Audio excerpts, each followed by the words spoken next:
أشهد أن لا إله إلا الله وحده لا شريك له وأشهد أن محمدا عبده ورسوله. أما بعد فأعوذ بالله من الشيطان الرجيم.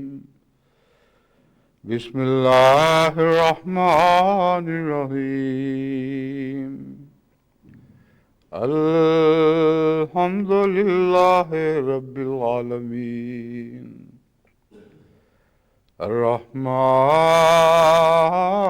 الرحيم مالك يوم الدين.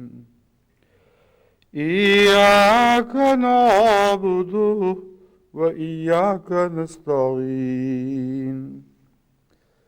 اهدنا الصراط المستقيم صراط الذين أنعمت عليهم غير المغضوب عليهم ولا الضالين.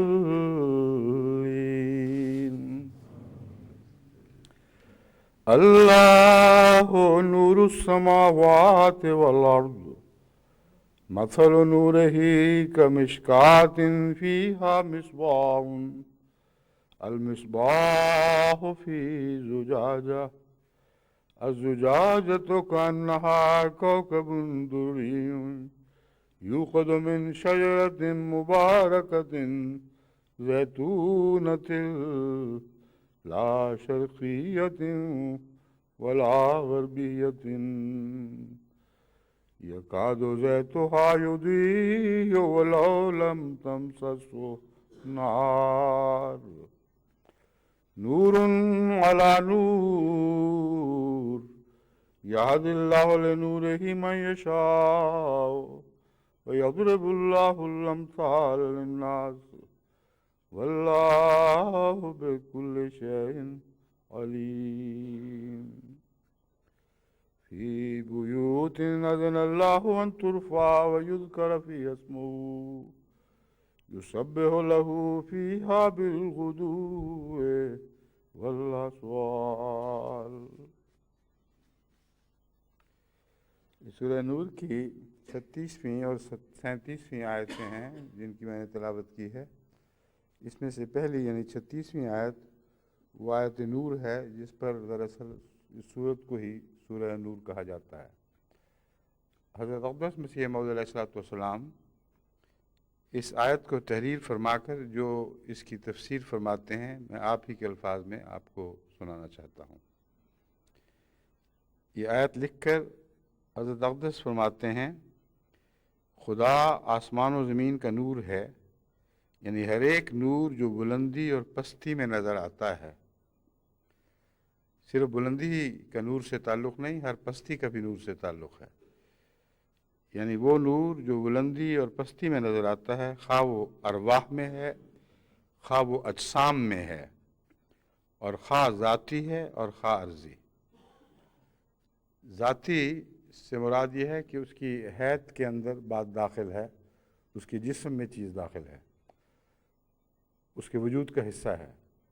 اور عرضی کہتے ہیں ایسی صفات کو جو آتی جاتی رہتی ہیں، ان صفات سے وجود کے حجم میں، اس کے وزن میں نہ اضافہ ہوتا ہے نہ کمی ہوتی ہے، ایسی صفات کو عرضی کہتے ہیں۔ بس ایک انسان کا اچھا ہونا یا برا ہونا اس کی عرضی صفات ہیں، اس کے جسم کا حجم، اس کی شکل، صورت، اس کی بناوٹ، یہ ساری مل کر اس کی ذاتی صفات بن جاتی ہیں۔ مگر شکل پھر بھی ذاتی نہیں ہے ان معنوں میں کہ شکل بدل بھی جائے تو اس کے تجسم پر کوئی فرق نہیں پڑتا۔ تو وہ تمام چیزیں جو صورتی رنگ رکھتی ہوں یا ایسی صفات ہوں جو کسی چیز میں اضافہ نہ کریں بلکہ ان کے کسی چیز کو مختلف شکلوں اور مختلف رنگ میں اس طرح پیش کریں کہ ان کے تشخص میں تبدیلی ہو لیکن ان کی جسامت، حجم اور ان کی اندرونی حالت میں تبدیلی نہ ہو، ان کو عرضی صفات کہا جاتا ہے۔ بس حضرت مسیح موعود علیہ الصلوۃ والسلام فرماتے ہیں کہ نور خواہ جسم سے تعلق رکھتا ہو، یعنی اس کی بناوٹ میں داخل ہو جو جسم ہے، یا ایک عارضی صفت ہے جو آئی اور گزر گئی، ہر دو صورت میں یہ اللہ ہی کا نور ہے، خواہ باطنی ہو اور خواہ ذہنی ہو، خواہ خارجی۔ پھر فرماتے ہیں اور خواہ ظاہری ہو، عرضی ہو اور خواہ ظاہری ہو اور خواہ باطنی، جو دکھائی دینے والا ہو یا وہ جو مخفی ہے۔ مثلا ایک انسان کی خوبیاں بسا اوقات اس میں مخفی ہوتی ہیں، جب تک وہ جلوہ نہ دکھائیں ان کی اس کی خوبیوں کا پتہ نہیں چلتا، اور صورت بالعموم ظاہر و باہر ہوتی ہے اور وہ دکھائی دے دیتی ہے۔ تو اس صورت میں خواہ یہ ہر کیفیت ہو یا دوسری، خواہ ذہنی ہے خواہ خارجی، خواہ ذہن کے اندر کوئی نور پیدا ہوا ہے جس کا ظاہر سے تعلق نہیں ہے، خدا تعالیٰ کی کوئی صفت ذہن پر روشن ہوئی ہے، کوئی عرفان کا نقطہ ہاتھ آیا ہے، یہ نور کے لمحات ہیں جو ذہن کو میسر آتے ہیں۔ اور ایک ظاہری طور پر خدا کی جلوہ گری کو کسی چیز میں دیکھتا ہے، وہ بھی نور ہے۔ تو فرمایا جو بھی مختلف شکلیں نور کی تم سوچ سکتے ہو وہ تمام تر شکلیں اسی کے فیض کا عطیہ ہیں۔ یہ ہے مطلب اللہ نور السماوات والارض کا، کہ کوئی بھی فیض ایسا نہیں جو کائنات میں ظاہر ہو یا مخفی ہو، اس صورت میں یا اس صورت میں، جو خدا سے فیض یافتہ نہ ہو۔ بس ان معنوں میں اللہ نور السماوات کا مطلب یہ بنے گا کہ ہر مخلوق خدا تعالیٰ سے فیض یافتہ ہے، اگر خدا کا فیض اس سے تعلق توڑے تو وہ کل عدم ہو جائے گی، بلکہ عدم ہو جائے گی۔ کوئی وجود رہ ہی نہیں سکتا جب تک خدا تعالیٰ کا فیض اس پر جلوہ گری نہ کرے۔ یہ عام معنی ہے جس کا رحمانیت سے تعلق ہے، اور جانداروں، بے جانوں، کائنات کے ذرے ذرے سے جو نظر آتا ہے یا نہیں آتا، ان سب کا صفت رحمانیت سے تعلق ہے، اور رحمانیت ان میں جلوہ گر ہے۔ بس حضرت مسیح علیہ السلام اس تشریح کے بعد فرماتے ہیں، یہ اس بات کی طرف اشارہ ہے کہ حضرت رب العالمین کا فیض عام ہر چیز پر محیط ہو رہا ہے، اور کوئی اس کے فیض سے خالی نہیں۔ وہی تمام فیوز کا مبدأ ہے اور تمام انوار کا علت العلل اور تمام رحمتوں کا سرچشمہ ہے۔ اسی کی ہستی حقیقی، تمام عالم کی قیوم اور تمام زیر و زبر کی پناہ ہی وہی ہے، یعنی تمام کائنات کا قیوم اس کو سہارا دینے والا ہے، اور ہر نیچے اور اوپر کی پناہ ہی وہی ہے، اسی میں اس کو پناہ ملتی ہے تو خدا کی طاقت میں ملتی ہے۔ یہ تعریف ہے اللہ نور السماوات والارض کی۔ پھر فرمایا، جس نے ہر ایک چیز کو ظلمت خانہ عدم سے باہر نکالا۔ یعنی نور کیوں کہا گیا ہے؟ عدم کو ظلمت خانہ قرار دیا ہے۔ عدم وجود کے مقابل پر ایک ظلمت خانہ ہے، اور عدم سے جب وجود ابھرتا ہے تو گویا نور ابھرتا ہے، اور عدم سے وجود میں اچھالنے والی ذات اللہ کی ذات ہے۔ بس اس پہلو سے ہر چیز کا نور اللہ تعالیٰ ہے۔ ظلمت خانہ عدم سے باہر نکالا اور خلت وجود بخشا، بجز اس کے کوئی ایسا وجود نہیں ہے جو فی حد ذات ہی واجب اور قدیم ہو۔ یہ تعریف ہے اللہ کا نور السماوات ہونے اور والارض ہونے کی، کیونکہ السماوات والارض فی ذات ہی نہ واجب ہیں، یعنی اپنی ذات میں قائم رہ سکتی ہیں ہمیشہ کے لیے، نہ ہمیشہ سے ہیں۔ بس یہ خدا کا نور نہیں ہے، بلکہ خدا کے نور کا مظہر ہے۔ یہ نتیجہ آخر پر نکلتا ہے، اور یہ حضرت مسیح علیہ السلام کا فقرہ آخر پر زائد کرنا بہت ہی ایک اہم مسئلے کو حل کر گیا ہے، جسے ہزارہ سال سے فلسفی حل کرنے کی کوشش میں ہیں۔ وہ کہتے ہیں اگر اللہ نور ہے تو پھر جو چیز اس کا مظہر ہے وہ خدا ہی ہوئی، اگر اس کے سوا کچھ نہیں تو ہم بھی خدا، یہ بھیڑ بکریاں، یہ پتے، یہ روشنی کی قسمیں، یہ کرہ ارض و سماوات، یہ تمام کے تمام اللہ ہی ہیں۔ وہ حد فاصل کیا ہے، اس کو حضرت مسیح موعود علیہ السلام نے یہاں ظاہر فرما دیا کہ یہ سارے جو اللہ کا نور کہلاتے ہیں، ان میں اور اللہ میں یہ فرق ہے کہ یہ نور صرف خدا کے نور کے حجاب ہیں، فی ذات ہی ان میں نہ ہمیشہ سے ہونے کی صفت پائی جاتی ہے، نہ اپنی ذات میں ان میں سے کوئی چیز اپنی ذات میں قائم رہ سکتی ہے۔ خدا اپنی تکوین کی تجلی جب کسی چیز سے اٹھائے وہ عدم ہو جائے گی، اور خدا عدم ہو نہیں سکتا۔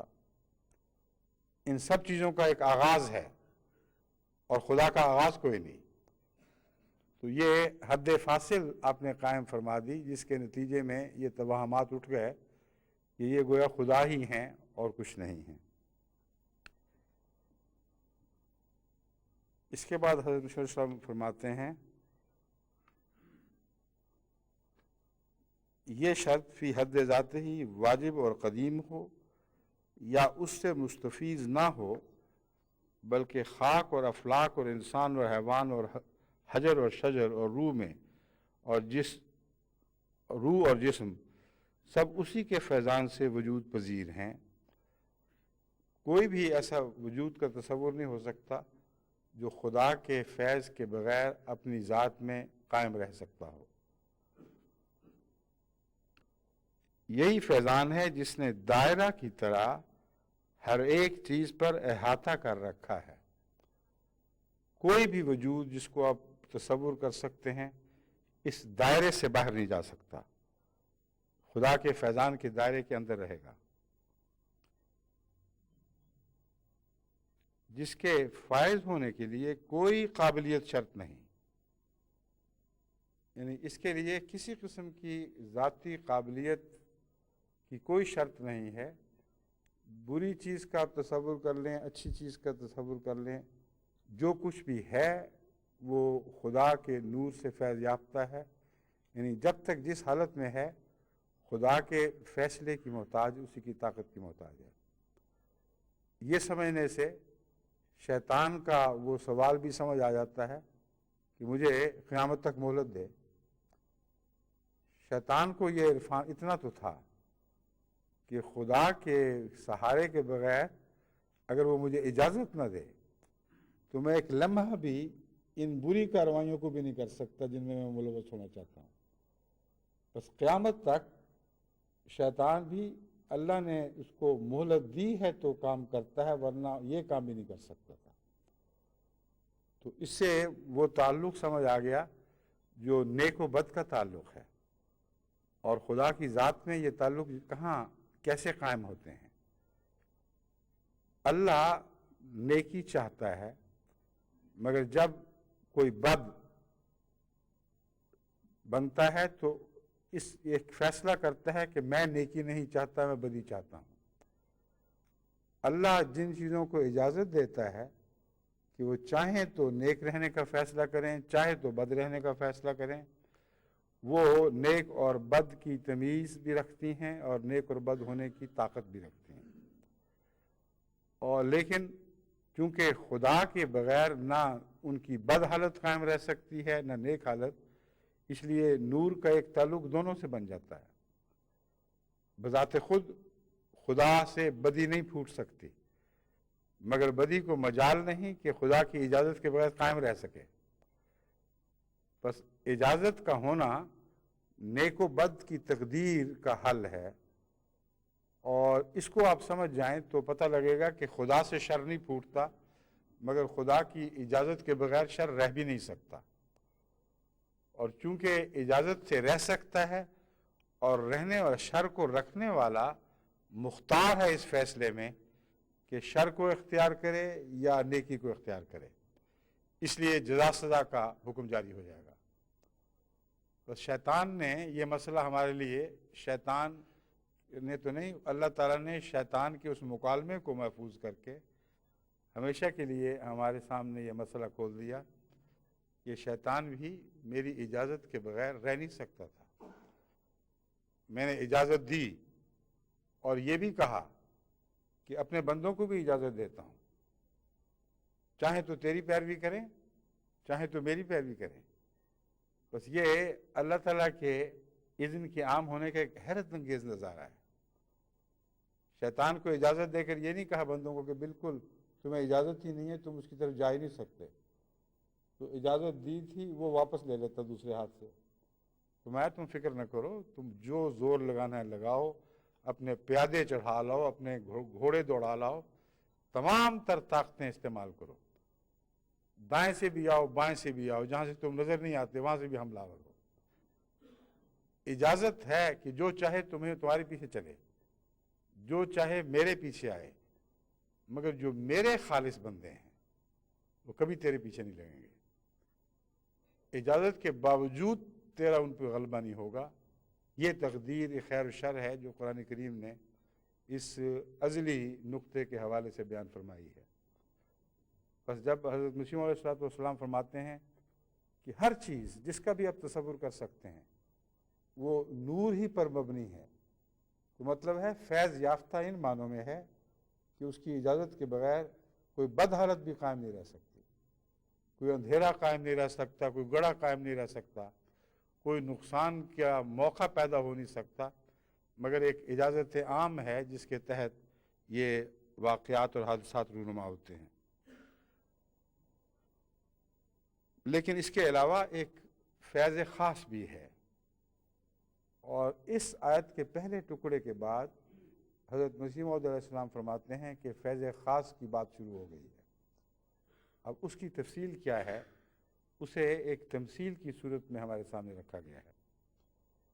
فرماتے ہیں لیکن بمقابلہ اس کے ایک خاص فیضان بھی ہے جو مشروط بشرائط ہے، اور انہی افراد خاصہ پر فائز ہوتا ہے جن میں اسے قبول کرنے کی قابلیت و استعداد موجود ہے۔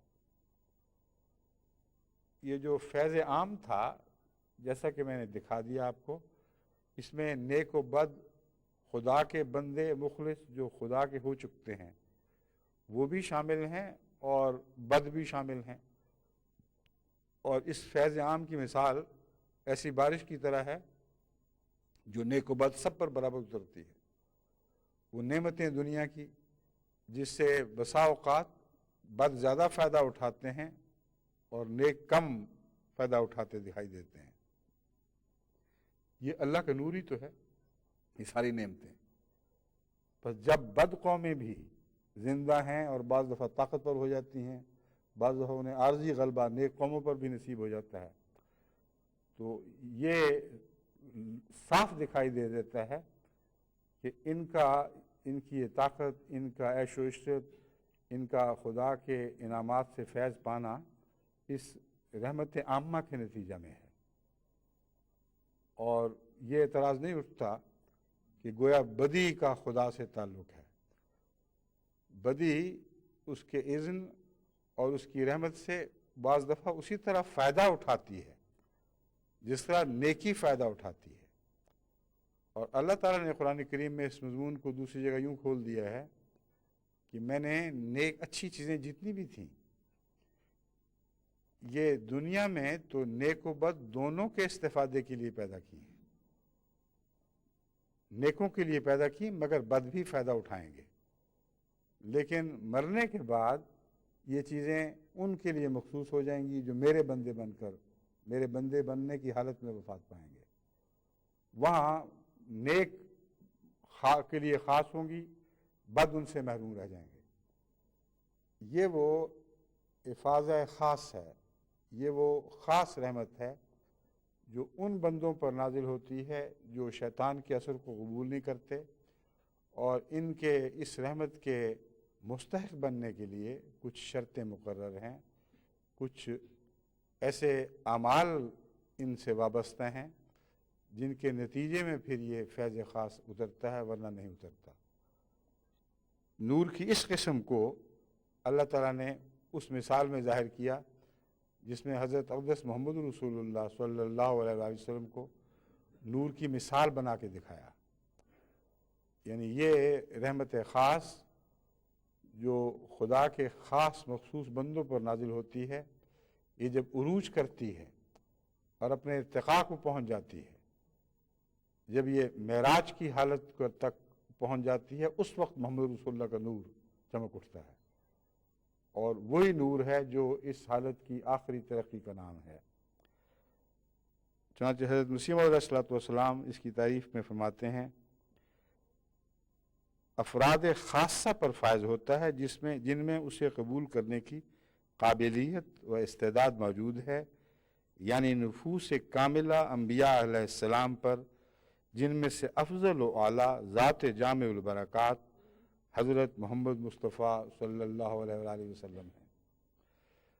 بس خدا کے بندوں میں سے وہ طبقہ خاص جسے انبیاء کہا جاتا ہے، وہ بطور خاص اس نور کے محل بن جاتے ہیں، اس کے مورد ہو جاتے ہیں، اور ان میں سب سے اوپر اور بالا مقام محمدیت کا مقام ہے جس پر حضرت صلی اللہ علیہ وآلہ وسلم فائز ہوئے۔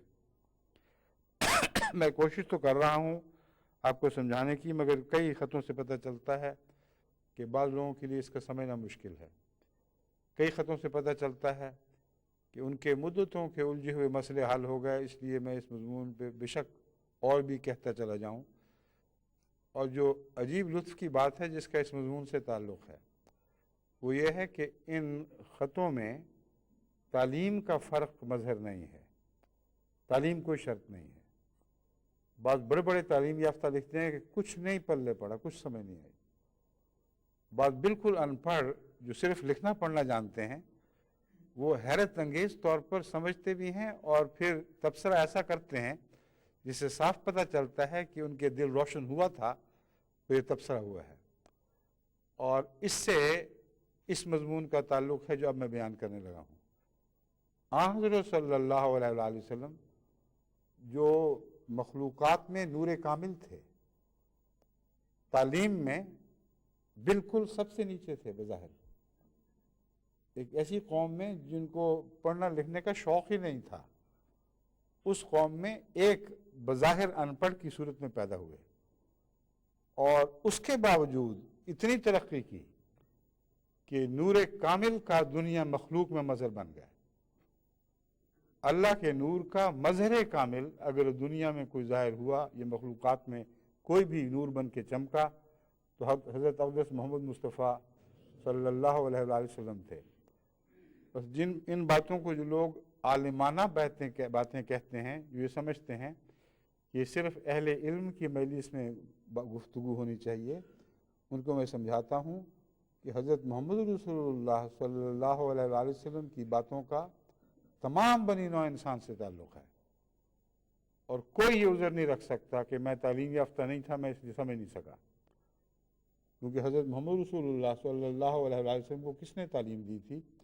یہ نور تقویٰ ہے جو روشنی عطا کرتا ہے، جو علم سکھاتا ہے، جو عرفان کو بڑھاتا ہے۔ بس اگر کچھ دقت ہے تو اپنی نظر کو فکر کریں، کیونکہ آسمان سے جو نور اترتا ہے اگر بصیرت تیز نہ ہو تو وہ دھندلا بھی دکھائی دے دیتا ہے، اس کا تعلیم سے کوئی تعلق نہیں۔ کوئی یہ نہیں کہہ سکتا کہ میں چونکہ زیادہ پڑھا لکھا نہیں ہوں اس لیے دن کے وقت مجھ سے چلنا مشکل ہے، مجھے روشنی نظر نہیں آتی، مجھے بہت معمولی تعلیم ہے، اور کوئی یہ نہیں کہہ سکتا کہ چونکہ میری تعلیم بہت ہے اس لیے اندھیرے میں صاف چلتا ہوں۔ اس کا نور بصیرت سے تعلق ہے۔ جس طرح مادی دنیا میں نور اعلیٰ نظر کا محتاج ہے، اس طرح روحانی دنیا میں بھی نظر کے سیخل ہونے سے مسائل آسان ہو جاتے ہیں۔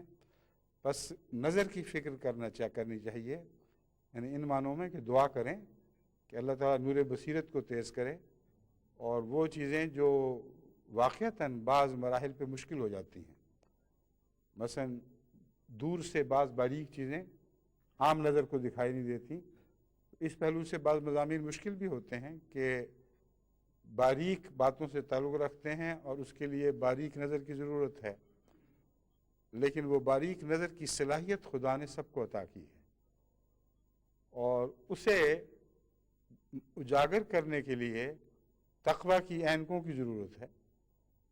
اعلیٰ درجے کی تقویٰ کی اینک لگائیں تو باریک سے باریک چیز موٹی ہو کر صاف آپ کی نظر کے سامنے ابھر آئے گی۔ تو حضرت مسیح موعود علیہ السلام کو اس لیے یہ باتیں دکھائی دے رہی ہیں کہ اس دور میں آپ سے بڑھ کر متقی کوئی نہیں تھا، اور آپ کی آنکھ سے ہم بھی تو دیکھ سکتے ہیں کسی حد تک، اگر پوری طرح نہیں تو کچھ نہ کچھ شعور ان نظاروں کا ہم کر سکتے ہیں جو مسیح موعود علیہ السلام نے کیے۔ اسی لیے ان باتوں کو سمجھا کر آپ کے لیے نسبتاً آسان بنا کر میں سامنے رکھ رہا ہوں، اور امید رکھتا ہوں اور دعا کرتا ہوں کہ اللہ ہم سب کی وہ نظر تیز کرے جو الہی نور دیکھنے کی صلاحیت رکھتی ہو جب خدا اسے دکھائے، کیونکہ بذات خود الہی نور کو دیکھنے کی کوئی صلاحیت نہیں رکھتا۔ فرماتے ہیں چونکہ وہ فیضان ایک نہایت باریک صداقت ہے۔ اب دیکھ لیجئے، وہی مضمون ہے جو میں نے ابھی آپ کے سامنے رکھا تھا، چونکہ یہ وہ فیضان ایک نہایت باریک صداقت ہے اور دقائق حکمیہ میں سے ایک دقیق مسئلہ ہے، کیونکہ یہ فیضان مسیح السلام فرما رہے ہیں جس کی میں بات کرنے لگا ہوں، یہ ایک بہت باریک صداقت ہے، اور وہ دلائل جو حکمتوں سے تعلق رکھتے ہیں، ان دلائل میں باریک ترین حکمتوں سے تعلق رکھنے والے مسائل ہیں جو میں آپ کے سامنے کھولنے لگا ہوں۔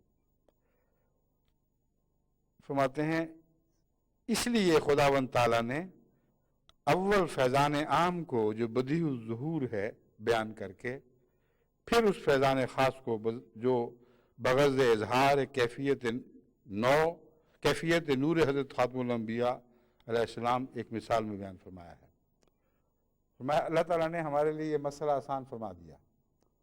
پہلے نور عام کی بات کی جسے ہر کس و ناقص سمجھ سکتا تھا، اللہ نور السماوات والارض، اس پر غور کرو تو واقعتاً ہر آدمی کو سمجھ آ جائے گی کہ خدا کے منشا، اس کے ارادے کے بغیر کوئی چیز نہ بن سکتی ہے، نہ قائم رہ سکتی ہے، اس وقت تک رہے گی جب تک خدا چاہے گا۔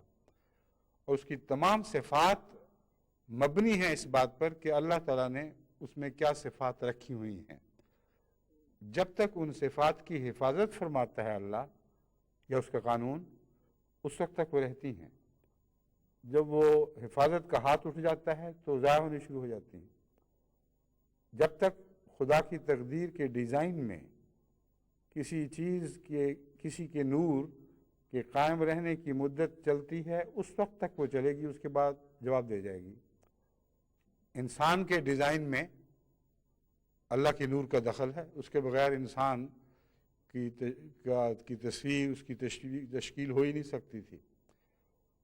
اس ڈیزائن میں اللہ تعالیٰ نے یہ رکھا ہے کہ ایک وقت تک میں اسے بڑھاتا چلا جاؤں گا، اس کی تمام صلاحیتیں چمکتی جائیں گی اور زیادہ طاقتور ہوتی چلی جائیں گی۔ پھر ایک وقت آئے گا کہ وہ ڈھلنے لگیں گی، اور جس طرح دن ڈھل جاتا ہے، سورج غروب ہونے لگتا ہے، اس طرح وہ انسان واپس اپنی حالت کو لوٹنا شروع ہو جائے گا۔ اسی کو ہم بڑھاپا کہتے ہیں۔ ایسا بڑھاپا جو تمام صلاحیتوں پر قابض ہو جائے، اس کو ارذل العمر کہا جاتا ہے۔ صلاحیتیں آتی ہیں، مٹتی ہیں، مگر نور خدا نہیں مٹتا۔ اس لیے یہ صلاحیتیں نور خدا کہلانے کے باوجود نور خدا نہیں ہیں، یعنی نور کا پرتو تو ہیں لیکن خود اپنی ذات میں نور نہیں ہیں۔ اور جہاں تک اللہ کے نور کی کیفیت کا تعلق ہے، حضرت مسیح علیہ السلام فرماتے ہیں وہ صرف ایک مثال کی صورت میں دیا جا سکتا تھا، کیونکہ خدا کے نور کی کن ہو، اس کی حقیقت، اس کا فیض انسان کسی صورت پا ہی نہیں سکتا۔ اس کا فیض تو پا سکتا ہے، اس کا عرفان، حقیقی عرفان، اس کا ادراک حاصل نہیں کر سکتا۔ یہ انسان کی صلاحیتوں سے بالا بات ہے۔ بس تمثیلات دے کر اللہ تعالیٰ ہمیں سمجھاتا ہے، اور سب سے اچھی مثال، سب سے پیاری، سب سے پاکیزہ، سب سے زیادہ صادق آنے والی مثال جو خدا کو نظر آئی، وہ محمد رسول اللہ تھے، اور محمد رسول اللہ ہیں۔ تو فرماتا ہے مثل نورہ کمشکات فیہا مصباح، بطور مثال اس لیے بیان کیا، مسلم فرماتے ہیں کہ تا اس دقیق نازک کے سمجھنے میں ابہام اور دقت باقی نہ رہے۔ اگر خدا تعالیٰ محمد رسول اللہ کی مثال دے کر اپنے نور کو نہ سمجھاتا تو یہ اتنا باریک نقطہ تھا کہ کسی انسان کے بس میں اس کا سمجھنا نہیں تھا۔ اس لیے محمد رسول اللہ کی مثال کے حوالے سے ان باریک تر معارف کو ہم پر کھولنے کا ایک رستہ پیدا فرما دیا، کیونکہ معنی معقولہ کو صور محسوسہ میں بیان کرنے سے ہر ایک غبی و بلید بھی بآسانی سمجھ سکتا ہے۔ اس لیے ایسا کیا کہ اگر معقولات کی دنیا کو تصویری زبان میں پیش کر دیا جائے اور بنا کر ڈیمونسٹریٹ کر کے دکھا دیا جائے، تو ایک غبی، کم موٹی عقل والا اور معمولی فہم والا انسان بھی ان لطائف کو سمجھ سکتا ہے جو اس مثال کی مدد کے بغیر سمجھ نہیں آ سکتے تھے۔ بس اس وجہ سے اللہ تعالیٰ نے حضرت صلی اللہ علیہ وسلم کی مثال بیان فرمائی ہے۔ بقیہ ترجمہ آیات ممدوحہ یہ ہے، اس نور کی مثال فرد کامل میں جو پیغمبر ہے یہ ہے، جیسے ایک طاق یعنی سینہ مشروع حضرت پیغمبر خدا صلی اللہ علیہ وسلم۔ یہ جو فرمایا ہے کہ نور کا مثل نور ہی کا مشکات، مشکات کہتے ہیں طاق کو۔ آپ نے فرمایا طاق سے کیا مراد ہے محمد رسول اللہ کی مثال میں، اس کے کیا معنی ہیں؟ فرماتے ہیں حضرت اقدس محمد رسول اللہ کا کھلا سینہ، وہ سینہ جو کائنات کی وسعتوں کو سمیٹنے کے لیے کھل چکا تھا، اور ایسا وسعت پذیر تھا کہ اللہ کے نور کی وسعتیں اس سینے میں معرفت بن کے اتر سکتی تھی اور اترتی تھی۔ اس کو مشکات فرمایا ہے۔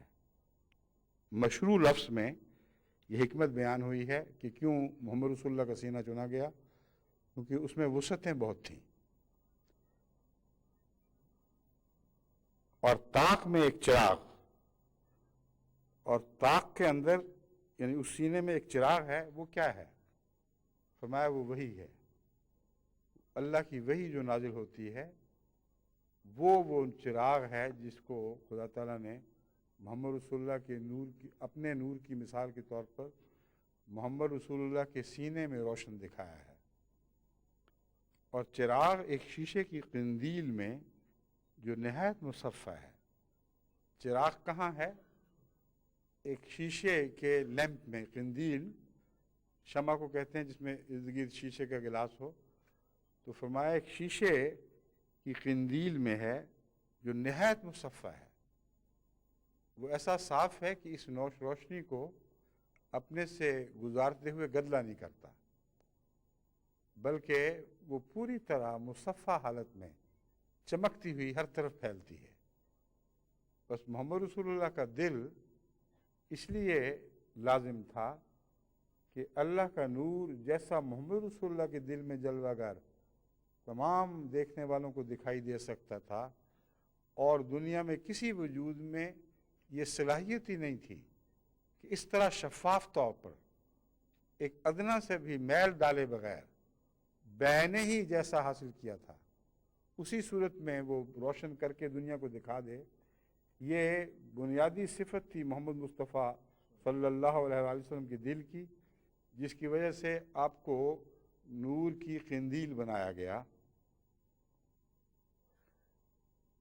فرماتے ہیں یعنی نہایت پاک اور مقدس دل میں جو حضرت صلی اللہ علیہ وسلم کا دل ہے، جو کہ اپنی اصل فطرت میں شیشہ سفید اور صافی کی طرح ہر یک طور کی کثافت اور قدورت سے منزہ اور مطہر ہے، یعنی ایسے صاف شیشے کی طرح جس میں ادنا سے بھی میل نہ ہو، ہر چیز سے پاک کر دیا گیا ہے، ہر قدورت سے صاف ہے اور مطہر ہے، اللہ تعالیٰ کی طرف سے اسے پاکیزگی عطا فرمائی گئی ہے، اور تعلقات ما سوی اللہ سے بکلی پاک ہے۔ اب آپ یہ دیکھیں کہ کیسی عظیم الشان تفسیر ہے دل کے پاک اور صاف قدورتوں سے پاک ہونے کی۔ فرماتے ہیں اللہ کے سوا ہر دوسرے تعلق کی میل سے پاک ہے، اور وحی الہی اگر ایسے دل سے جلوہ گر ہو جس میں دنیا کا کوئی بھی میلان ہو، تو اسی حد تک وحی الہی کا انعکاس مقدر ہو جائے گا۔ بس جس کو ہم شیشوں کے داغ کہتے ہیں، وہ خدا کے سوا دنیا کے تعلقات کے داغ ہیں، جو انسان کو خود وحی الہی سمجھنے سے بھی محروم کر دیتے ہیں کسی حد تک، اور اس کا انعکاس جو ہوتا ہے وہ ان رشتوں کے حوالے سے بھی ہونے لگتا ہے جو اس کے دل کے خدا کے علاوہ رشتے ہیں۔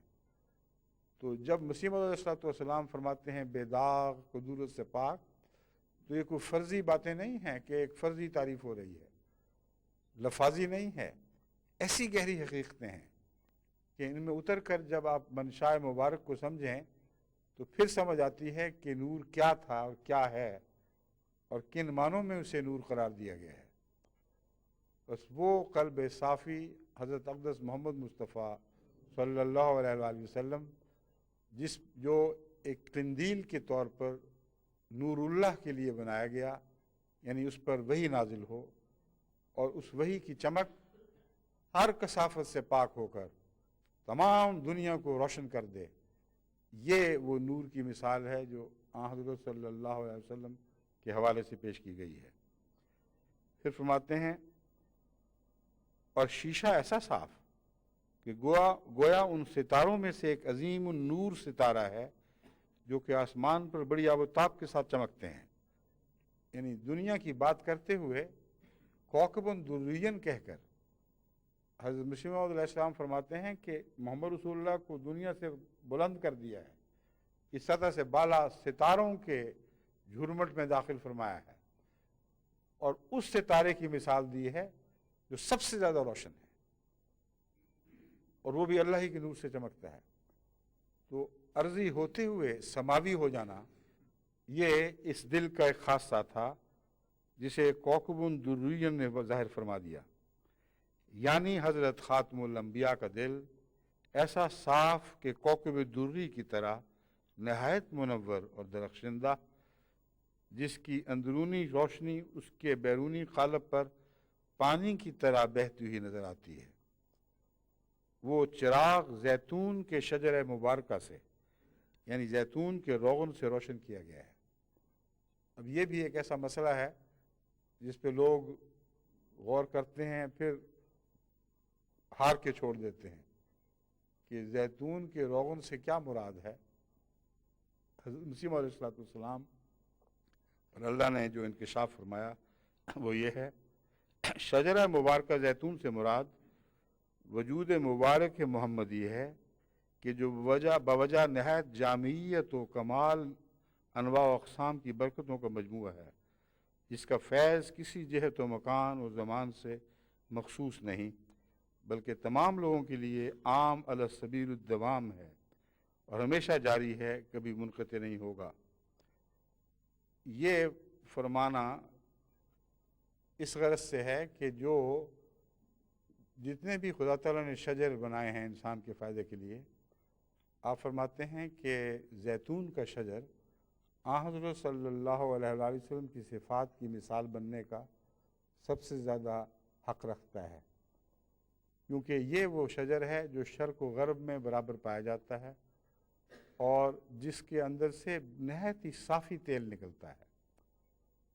ایسا صاف تیل کسی اور درخت کے پھل میں سے نہیں نکلتا جیسا صاف اور پاکیزہ اور مفید تیل زیتون کے درخت سے نکلتا ہے۔ پس شجرہ طیبہ سے حضرت صلی اللہ علیہ وآلہ وسلم کا وجود مراد ہے، اور یہ اس طیبہ شجر کی مثال زیتون سے دی گئی ہے۔ زیتون کے تیل کے اور جو فوائد ہوں، یہ پاک تیل جب جلتا ہے تو کم سے کم دھواں پیدا ہوتا ہے اس سے، بلکہ شاید دھواں نہ ہی پیدا ہوتا ہو، میرے علم میں ظاہری تیل کی تفصیل تو معلوم نہیں، مگر حضرت صلی اللہ علیہ وآلہ وسلم کی مثال اس سے بہتر دی جا نہیں سکتی تھی، اس لیے اسی پر اکتفا ہے۔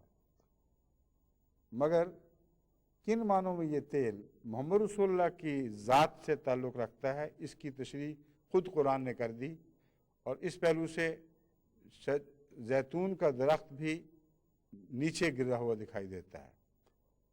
بس مثال کے لیے ضروری نہیں کہ جس کی مثال ہو اس پر بین ہی چسپاں ہو۔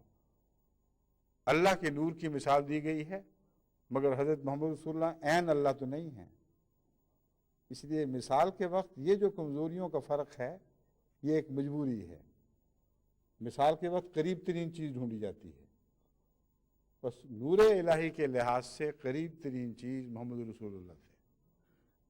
محمد رسول اللہ کے وجود کی مثال کے لیے قریب ترین چیز شجرہ مبارکہ زیتون ہے، جس کا تیل نہایت شفاف ہے اور بیماریوں سے پاک ہے اور کم سے کم کثافت رکھتا ہے۔ اس مضمون کو طبی نقطہ نگاہ سے آپ یوں سمجھ سکتے ہیں کہ جتنے بھی فیٹس ہیں جن میں کھانے پکتے ہیں، جتنے بھی روغنات ہیں جن سے کھانے پکتے ہیں، ان میں تمام دنیا بھر کے سائنسدانوں نے تحقیق کے بعد یہ اتفاق کیا ہے کہ زیتون کا تیل کھانے والوں کو کم سے کم دل کا حملہ ہوتا ہے، اور کسی اور روغن سے دل اتنا محفوظ نہیں جتنا اس روغن سے محفوظ رہتا ہے۔ بس وہ علاقے جہاں زیتون کا تیل کھایا جاتا ہے اور خوب کھایا جاتا ہے، ان میں کم سے کم دل کے حملے کی واردات ہوتی ہیں۔ تو کثافت کے نقطہ نگاہ سے روغن چاہے کوئی بھی ہو ایک کثافت اپنے اندر رکھتا ہے جو دل پر اثر انداز ہوتی ہے، اور وہ کثافت نالیوں میں بیٹھتی ہے اور اس کے نتیجے میں دل غرق ہو جاتے ہیں، دل ڈوب جاتے ہیں۔ تو زیتون میں دیکھ لیں آپ، وہ کثافت کم سے کم ہے، لیکن روحانی معنوں میں اللہ تعالیٰ نے اس کو یوں بیان فرمایا جو آگے ذکر آئے گا، میں وہاں بتاؤں گا پھر اب واپس اس عبارت پہ چلتے ہیں جو مسیح علیہ السلام کی میں آپ کے سامنے پڑھ رہا تھا. زیتون کے شجر مبارکہ سے وہ بنایا گیا ہے، پھر روشن کیا گیا ہے. شجر مبارکہ زیتون سے مراد وجود مبارک محمدی ہے کہ جو بوجہ نہایت جامعیت و کمال انواع و اقسام کی برکتوں کا مجموعہ ہے، جس کا فیض کسی جہت و مکان و زمان سے مخصوص نہیں بلکہ تمام لوگوں کے لیے عام سبیل الدوام ہے اور ہمیشہ جاری ہے، کبھی منقطع نہیں ہوگا. اور شجرہ مبارکہ نہ شرقی ہے نہ غربی. یہاں حضرت صلی اللہ علیہ وآلہ وسلم کے وجود کے متعلق فرمایا ہے کہ نہ یہ شرقی ہے نہ غربی ہے، اس کا تعلق کل عالم سے ہے. یعنی جس طرح زیتون ایک عالمی فیض کا درخت ہے جس کے تیل سے شرق و غرب برابر استفادہ کرتے ہیں، محمد رسول اللہ کا وجود اپنے روحانی خصائل کے لحاظ سے شرق اور غرب کی کوئی تمیز نہیں کرتا.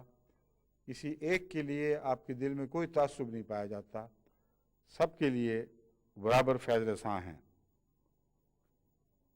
پھر فرماتے ہیں یعنی طینت پاک محمدی میں نہ افراط ہے نہ تفریط بلکہ نہایت توسط و اعتدال پر واقع ہے.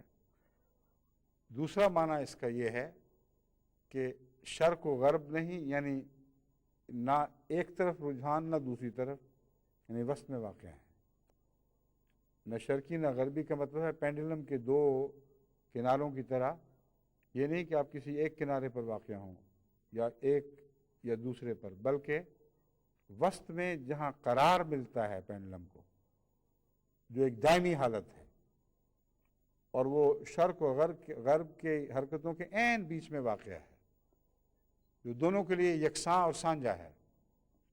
اس مرتبہ وسط پر حضرت صلی اللہ علیہ وآلہ وسلم کو پیدا فرمایا گیا، جس میں تمام انسانی صلاحیتوں کے نقطہ نگاہ سے بھی آپ وسط میں واقع ہیں، تمام انسانی تعلقات کے نقطے سے بھی آپ وسط میں واقع ہیں، اپنی تعلیمات کے لحاظ سے بھی آپ وسط میں واقع ہیں. اور کوئی یہ نہیں کہہ سکتا کہ یہ تعلیمات مشرق کے لیے تو موزوں ہیں مغرب کے لیے نہیں، یا مغرب کے لیے تو موزوں ہیں مشرق کے لیے نہیں. اس لیے وسطی ہونا آپ کے اعتدال، عدل اور انصاف پر کا بھی مظہر ہے، اور آپ کے بہترین ہونے کا بھی. اسی لیے اوسط کا لفظ عربی میں اعلیٰ اور ارفع کے لیے بھی استعمال ہوتا ہے. جو سب سے بیچ میں ہے وہ سب سے اعلیٰ ہے. بس اس لحاظ سے آپ کا وجود شجر مبارکہ نہ شرقی ہے نہ غربی ہے. اب آپ کی ان صفات سے تعلق رکھتا ہے جو عالمی نوعیت کی ہیں، جن صفات کی بنا پر آپ ہی ہیں جو اس بات کے حقدار تھے کہ کل عالم کے لیے خدا کے نور کا نمونہ بن کر اتریں. پھر حضرت مسیح علیہ السلام فرماتے ہیں اور آسن تقویم پر مخلوق ہے. آسن تقویم کی ایک عظیم الشان تعریف بھی آپ نے فرما دی، جو سورہ 3 کی ایک آیت میں محاورہ ملتا ہے. وَقَدْ خَلَقْنَا الْإِنسَانَ فِي أَحْسَنِ تَقْوِيمٍ. ہم نے انسان کو آسن تقویم میں پیدا کیا ہے. اس کا مطلب یہ ہے مسیح علیہ السلام کی تشریح کی روشنی میں کہ تمام صفات کو معتدل بنا دیا ہے. ہم نے انسان کو اس حال پر پیدا کیا ہے کہ کسی ایک جانور کی طرح کوئی ایک ہی حد سے بڑی صرف اکیلی اس میں نہیں پائی جاتی. اس میں شیر کی طرح بپھرنے کی بھی استطاعت ہے، اور بھیڑ کی طرح جھک جانے اور عاجزی اختیار کرنے کی بھی استطاعت ہے. غرضی کے ہر قسم کی صفات جو تمام دنیا کے جانوروں کو دی گئی ہیں، ان کو برابر کر کے ان میں عدل پیدا کر کے ہم نے انسان کو پیدا کیا ہے. اور ارتقاء کے ایک لمبے دور کی طرف اشارہ ہے جو دراصل تعدیل کا دور ہے. اس دور کی تکمیل پر پھر انسان کا پھل لگتا ہے. اس سے پہلے دوسرے جاندار تو ہیں، مگر وہ تعدیل سے کچھ نہ کچھ فائدہ اٹھا چکے ہیں، اس عدل کے نظام کی مکمل تصویر نہ بن سکے۔ تو تمام انسان سے نیچے کی حالتیں آسن تقویم کا پھل تو ہیں، مگر پہلی منزلوں کے پھل ہیں، آخری منزل نہیں۔ انسان اس کی آخری منزل ہے، اور انسان کی آخری منزل جس نے ایک وجود میں آسن تقویم کا تمام تر جلوہ پوری شان سے دکھایا، وہ حضرت اقدس محمد مصطفیٰ صلی اللہ علیہ وآلہ وسلم کی ذات جامع برکات ہے۔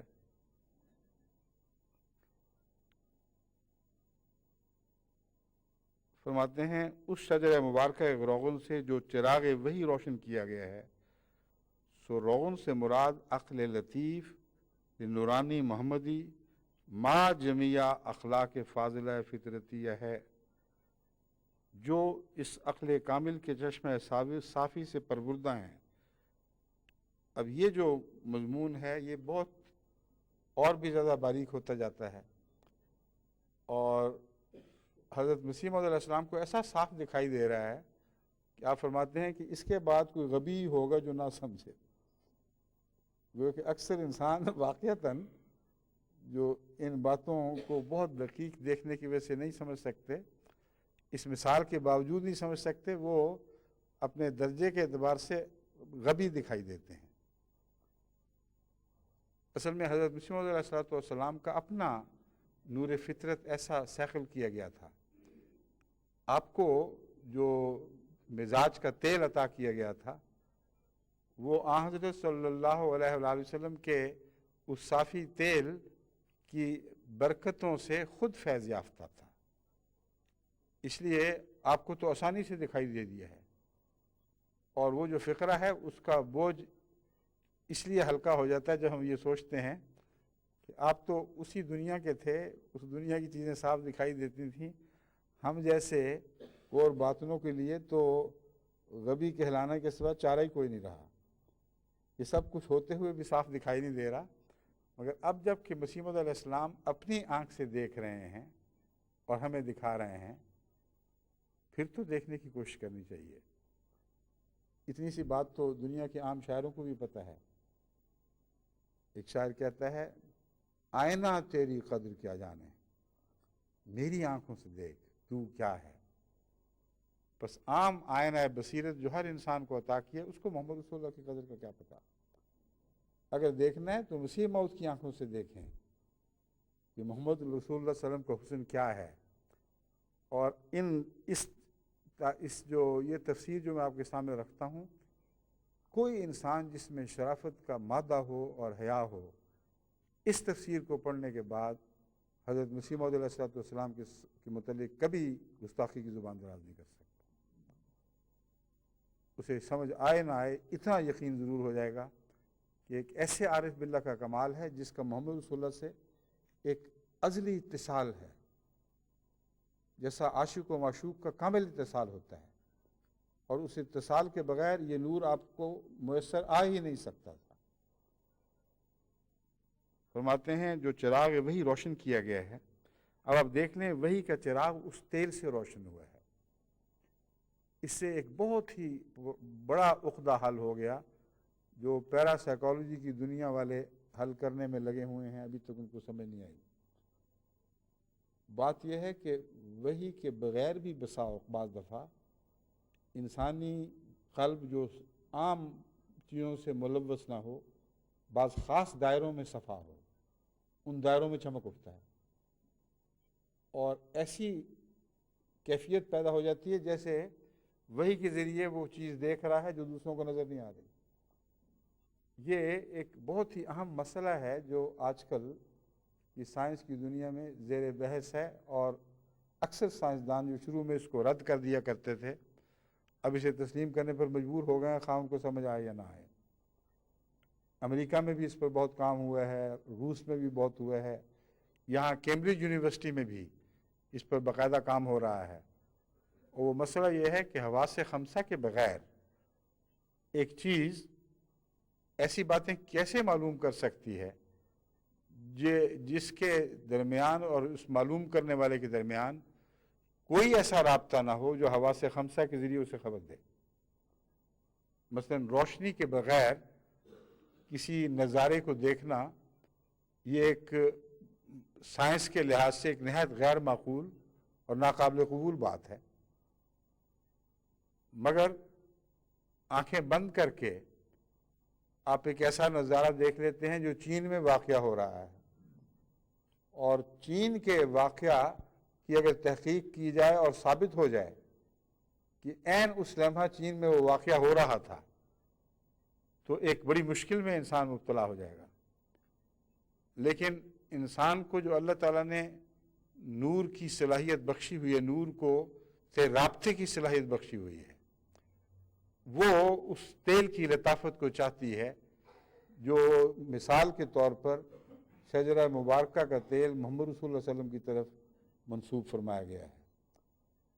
حضرت مسیح موعود علیہ السلام فرماتے ہیں کہ وحی کو قبول کرنے کے لیے پہلے یہ تیل صافی اور شفاف ہونا چاہیے، کیونکہ جو بھڑکتا ہے وحی سے وہ تیل بھڑکتا ہے، اگر نہ ہو تو وحی سے کچھ بھی نہیں بھڑکے گا۔ پہاڑ پر جلوہ ہو تو پہاڑ ریزہ ریزہ تو ہو جائے گا، اسے وحی کا شعور کچھ نصیب نہیں ہوگا۔ بس وحی کے شعور کے لیے، اس سے روشنی پانے کے لیے اور ایک نئی تخلیق بن کر ابھرنے کے لیے ایک بنیادی فطرتی تیل کی ضرورت ہے، جس کے لیے شفاف ہونا شرط ہے۔ جتنا شفاف ہو اتنا ہی اس کے جل تر بھڑک اٹھنے کا امکان موجود ہے اور روشن تر ہو جانے کا راستہ کھلتا ہے، ورنہ نہیں۔ حضرت مسیح علیہ السلام فرماتے ہیں کہ یہ کیا چیز تھی، روغن کیا تھا؟ عقل لطیف و نورانی محمدی۔ عقل لطیف تو سمجھ آ گئی جو انسان کی عام عقل روشن ہو، لیکن نورانی عقل سے مراد وہ چھٹی حص ہے جو ہر خاصہ سے تعلق رکھتی ہے، جو صفات جس کو 5 حصے کہا جاتا ہے حواس خمسہ، ان میں سے ہر ایک حص میں ایک آخری مقام ہے لطافت کی انتہا کا، اسے نورانی مقام کہتے ہیں۔ حضرت مسیح موعود علیہ السلام فرما رہے ہیں کہ آن حضرت صلی اللہ علیہ وآلہ وسلم کے حواس خمسہ تو بہت لطیف تھے، لیکن اس کے علاوہ نورانی بھی تھے۔ وہ اس حد تک سیکل ہو چکے تھے کہ عام انسان کے حواس سے بڑھ کر ان میں ایک نور پیدا ہو چکا تھا۔ یہ ایسی عقل لطیف جو نورانی ہو محمدی عقل کی طرح، ما جمیع اخلاق فاضلہ فطرتیہ ہے، یعنی صرف یہی نہیں بلکہ اس کے ساتھ اخلاق فاضلہ کا ہونا ضروری ہے۔ اس لطیف چشمہ نور سے جو ایک تیل کی مثال کے طور پر بتایا گیا ہے، آپ فرماتے ہیں اخلاق فاضلہ بھی پھوٹتے ہیں۔ یہ جب اکٹھے ہو جائیں تو اس عقل کامل کے چشمہ صافی سے پروردہ ہیں، اور وحی کا چراغ لطائف محمدیہ سے روشن ہونا ان معنوں کے لحاظ سے ہے۔ ان معنوں کر کے ہے لکھا ہوا ہے، جس کا مطلب ہے ان معنوں کے لحاظ سے ہے۔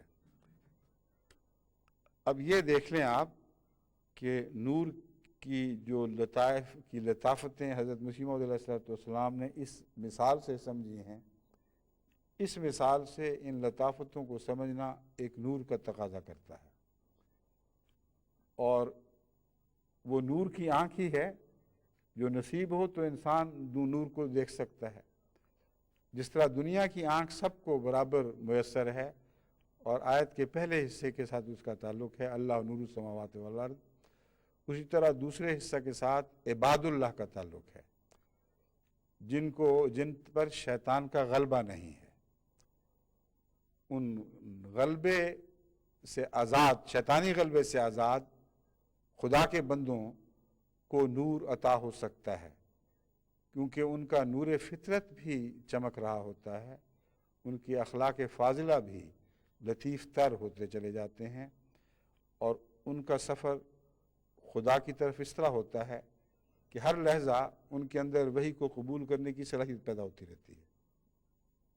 یہ سفر جو صراط مستقیم کا سفر ہے، جو اوسط رستے کا سفر ہے، جب انبیاء کی منزل میں داخل ہوتا ہے اور اسے انعمت علیہم کی آخری منزل فرمایا گیا ہے، اس منزل میں داخل ہو کر یہ وحی کی قبولیت کی صلاحیتیں جو پہلے بھی رکھتا تھا، ان صلاحیتوں کو بروئے کار لے آتا ہے۔ صلاحیتیں جو موجود تھیں وہ عمل کی دنیا میں ڈھلتی ہیں اور ان کے نتیجے میں کچھ پیدا ہونے لگتا ہے، اور وہ وحی کا نزول ہے۔ بس اللہ کی وحی جس پر چاہے نازل فرماتا ہے، مگر بے سوچے سمجھے نازل نہیں فرماتا، جو مستحق ہے اس پر نازل فرماتا ہے، اور یہ فیض عام نہیں، فیض خاص ہے۔ فیض عام سب پر برابر ہے، اب فیض خاص ان بندوں پر ہے جنہوں نے شیطان کو رد کیا۔ تو نور کی طرف حرکت کرنے کے یہ سارے مراحل ہیں، ان کو سمجھانا محض عقلی لطف کے طور پر نہیں، ایک ضرورت حقہ کے طور پر ہے۔ اب جب تک اس نور کے سفر کے آداب نہیں سمجھیں گے، اس سفر کے طور طریق آپ پر روشن نہیں ہوں گے، اس کے قوانین اور قواعد سے واقف نہیں ہوں گے، یہ سفر کر ہی نہیں سکتے۔ اور نور کی طرف سفر ہمارا لازم ہے، کیونکہ قرآن کریم نے مذہب کا خلاصہ یہ بیان کیا ہے کہ اللہ اور اللہ والے خدا کے بندوں کو اندھیروں سے نور کی طرف نکالتے ہیں۔ بس کوئی ایسی چیز نہیں ہے جس کے متعلق کہا جائے کہ جی آپ تو صاحب علم لوگوں کی باتیں کر رہے ہیں۔ صاحب علم کی باتیں نہیں، ہر انسان کی ضرورت کی لازمی باتیں ہیں۔ اس کو ان لطائف کے انداز میں نہ سمجھیں جو حضرت مسیح موعود علیہ السلام کی زبان سے جاری ہوئے ہیں، آپ کے قلم سے جاری ہوئے ہیں، لیکن ان کو حضرت مسیح موعود علیہ السلام جب آسان بنا کر عام زبان میں آپ کو دکھا دیتے ہیں تو اس کو تو سمجھنا لازم ہے، اس سے تو کوئی مفر نہیں ہے۔ بس نور کا سفر، اب خلاصتاً میں اس خطبے کا خلاصہ یوں نکال رہا ہوں کہ نور کا سفر چاہتا ہے کہ ہم اپنے دل کو کدورتوں سے پاک کریں۔ نور کا سفر چاہتا ہے کہ ہم اپنے سینے کو کشادہ کریں، اپنے خاندان کے تعلقات سے بھی کشادہ کریں، اپنی قوم کے تعلقات سے بھی کشادہ کریں، اپنے ہم خیال لوگوں کے تعلقات سے بھی کشادہ تر کر دیں، اور اپنے ہم مذہب، ہم رنگ، ہم نسل لوگوں کے دائرے سے بھی اس کا دائرہ وسیع تر کر دیں۔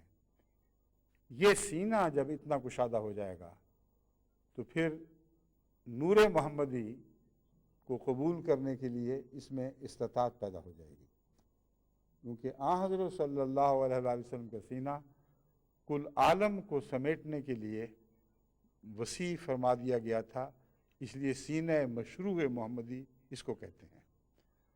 بس اپنے سینے کو وسعت دیں اور پھر اپنے دل کو ان کثافتوں سے پاک کریں جو دنیاوی آلائشوں کی کثافتیں ہیں، کیونکہ جب آپ صاف کریں گے تو پھر وہ فطرت میں جو نور ہے وہ بھی دکھائی دینے لگے گا، وہ بھی جولانی دکھائے گا، اور وہ نور جو آسمان سے اترا کرتا ہے اسے قبول کرنے کی بھی صلاحیت پیدا ہوگی۔ یہ وہ مضمون ہے جو باقی آیت کے حصے میں اور کھول کر بیان فرمایا گیا ہے، اور حضرت مسیح علیہ السلام کی تفسیر کے ابھی کئی صفحے باقی ہیں، اس لیے میں انشاءاللہ آئندہ خطبے میں جہاں اس مضمون کو چھوڑا ہے وہاں سے شروع کروں گا۔ السلام علیکم۔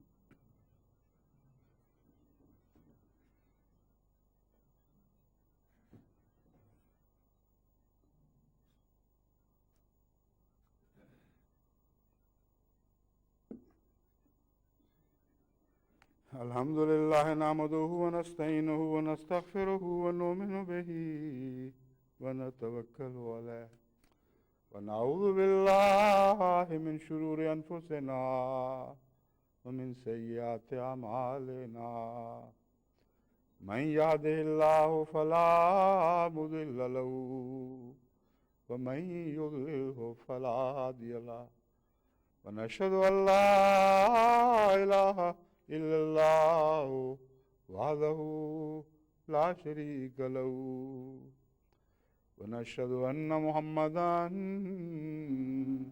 عبده ورسوله عباد الله رحمكم الله إن الله يأمر بالعدل والإحسان وإيتاء ذي القربى وينهى عن الفحشاء والمنكر والبغي يعظكم لعلكم تذكرون اذكروا الله يذكركم وادعوه يستجب لكم ولذكر الله أكبر